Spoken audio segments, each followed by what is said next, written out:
waxay ahayd dood in badan la naawilayay qabsoomideeda iyadoo oo yaraantiisu aad u jeclaa dhiirigelinta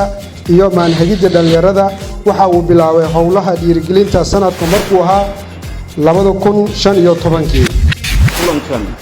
waxa xiiso gaar ah u yeelay mawduuca dooda oo martida ku ahaa Cabdifataax Qaasim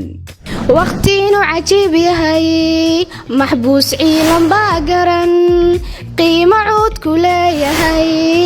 sabool cayra baagaran idmin halkaas waxa ka dareemaysaa saxaabada dadkii diintan soo qaaday ee dunidan soo gaarsiiyay in ay ahaayeen dad dhalinyaro Umar Usman Abu Bakar dadkaasoo dhan ina dhalinyaro waxaana ka dareemaysaa hadalka nabiga sallallahu alayhi wasallam maxaa keenay dhalinyarada Soomaaliyeed waxaa la isdhaafsaday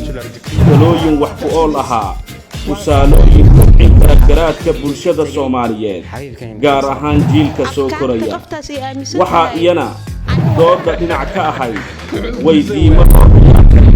war celintooda aniga waxaan ahay hooyo gabdhaha aad ay ugu dirinqada wiilashiina gabdhahan hayga siirina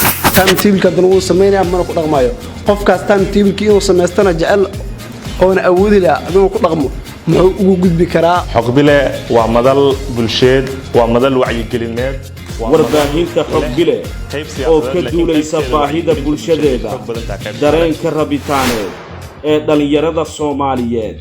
ee doodaha caynkan oo kale u baahan yihiin ayaa macno kale u sii yeelay in waqtiga barnaamijka loogu talagalay la sii dheereeyo sababta fiidiyaasha u soo duubaya maxaa waaye sakinta yani hadii aad ka faa'iideystid miro macaan baa ka koranaysaa hadii aad ka faa'iideysid waqtigaas ku jiraayo waa dhimanaysaa iyadoona la isla falanqeeyay sida ugu habboon qof waliba waqtigiisa u ilaalsan karo waqtigu waa geedi socod habeen bogod buu galaa galabtii uu sii baxaa ileen god kale uu rabaa